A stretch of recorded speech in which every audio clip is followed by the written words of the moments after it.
Mesdames et Messieurs les membres du Conseil des ministres de l'Union, Monsieur le Président de la Commission de l'Union économique et monétaire ouest-africaine, Monsieur le Gouverneur de la Banque centrale des États de l'Afrique de l'Ouest, Monsieur le Président de la Banque centrale des États de la Banque ouest-africaine de développement, Monsieur le Président du Conseil régional de l'épargne publique et des marchés financiers, Madame la Présidente de la Cour de l'UEMOA, Monsieur le Président de la Cour des comptes de l'UEMOA, Monsieur le Président du Comité interparlementaire de l'UEMOA, Monsieur le Président de la Chambre consulaire régionale de l'UEMOA, Mesdames et Messieurs, il m'est agréable de vous souhaiter, ainsi qu'aux délégations qui vous accompagnent, la bienvenue et un très bon séjour à Dakar, à l'occasion de la 4e session de notre Conseil au titre de l'année 2017. C'est toujours avec un plaisir renouvelé que nous vous recevons au pays de la Teranga. Notre joie est plus grande cette fois-ci parce que vous avez été accueillis au nouvel aéroport international Blaise Diagne de Diass, inauguré le 7 décembre 2017, il y a juste 15 jours, par son Excellence, le Président de la République du Sénégal, M. Macky Sall. Ce joyau fait la fierté du Sénégal et de notre sous-région tout entière. Mesdames et Messieurs les ministres, notre session intervient quelques semaines après le 5e sommet de l'Union africaine UE, qui a eu lieu le 29 et 30 novembre 2017 à Abidjan, au cours de laquelle une déclaration a été adoptée sur les priorités communes pour le partenariat UE-Afrique dans 4 domaines stratégiques, à savoir perspectives économiques pour les jeunes, paix et sécurité, mobilité et migration et coopération sur la gouvernance. Le sommet a été l'occasion pour les parties d'affirmer leur engagement pour un partenariat fructueux et avantageux pour tous et pour un avenir commun où chacun jouera pleinement et en toute responsabilité sa partition. Mesdames et Messieurs les ministres, vous me permettrez, avant d'aborder les points inscrits à notre ordre du jour, de féliciter les cadres des États et ceux des organes et institutions de l'Union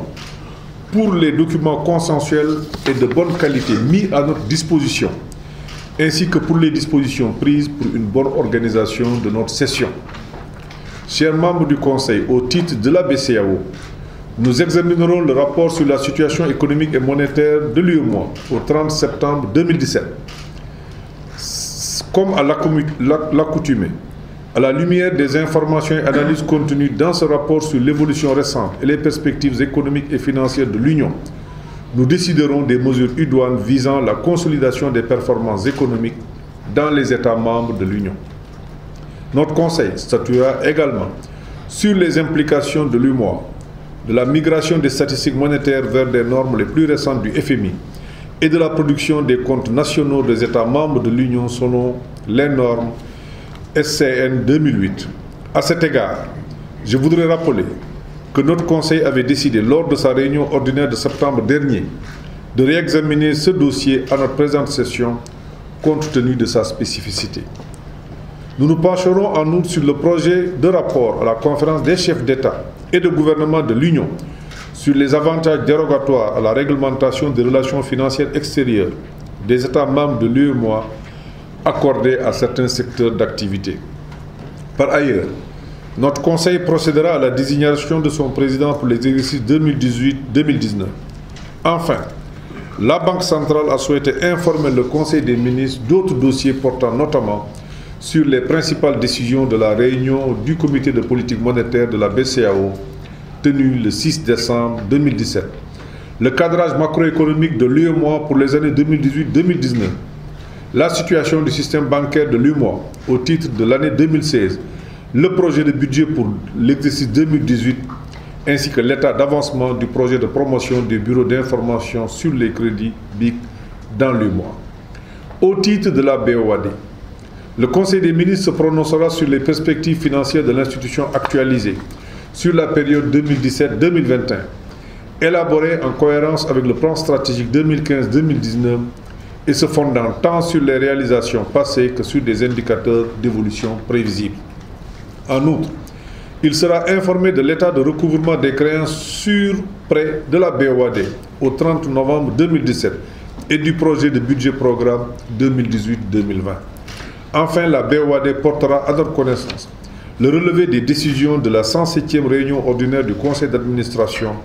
tenue le 13 décembre 2017 à Dakar. Au titre de la commission de l'UEMOA, outre les 2 points soumis par la Cour des comptes, 4 dossiers nous sont soumis, dont 3 pour décision et 1 pour avis.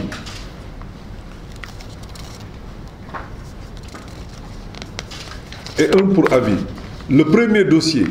relatif au rapport de la surveillance multilatérale, procède à l'évaluation des programmes pluriannuels de convergence, de stabilité, de croissance et de solidarité au titre de la période 2018-2022 et analyse les prévisions macroéconomiques de l'année 2017. Il en ressort dans l'ensemble que les résultats macroéconomiques demeureraient satisfaisants en 2017, tout comme les années précédentes. L'activité économique de l'Union enregistrait un taux de croissance de 6,8%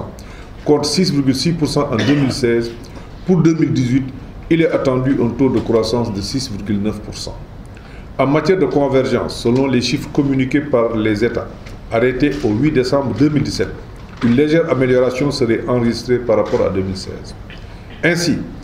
il est attendu sur la base des programmes transmis que tous les États convergeraient en 2019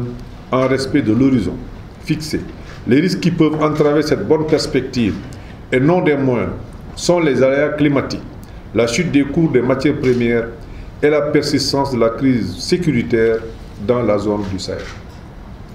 Pour ce qui est du projet de directive portant harmonisation des législations des États membres en matière de droit d'assises applicable au tabac,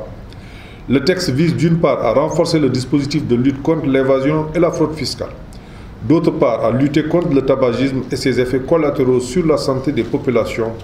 par l'augmentation sensible des prix du tabac conformément aux dispositions de la Convention cadre pour la lutte anti-tabac de l'Organisation mondiale de la santé OMS. Concernant le projet de budget de l'Union au titre de 2018, il a été élaboré dans un contexte de respect strict des orientations des instances de l'Union relatives à la rationalisation des charges et à la réduction des ressources propres. Il est en baisse de 25% par rapport au budget 2017. En ce qui concerne le point inscrit pour avis au titre de la Commission, il vous souviendra que notre instance avait instruit de suspendre l'exécution du volet 2 de la première phase du programme régional de développement des énergies renouvelables et de l'efficacité énergétique, en attendant que le point soit fait sur la situation d'exécution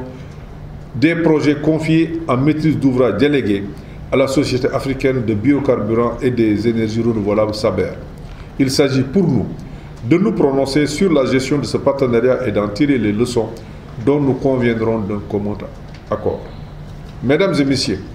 au titre du Conseil régional de l'épargne publique et des marchés financiers, le projet de budget de l'exercice 2018 qui a été adopté par les membres du CREM lors de leur session ordinaire tenue le 14 novembre 2017 à Abidjan nous est soumis pour approbation. Ce projet de budget a été élaboré dans un contexte de mise en œuvre de certaines actions de réforme du marché financier régional. Conformément aux termes du rapport sur la réforme du marché financier régional adopté par notre Conseil lors de sa session du 24 mars 2016, notamment la mise en œuvre de la présidence résidente du Conseil régional de l'épargne publique et des marchés financiers CREM dès le 1er janvier 2018.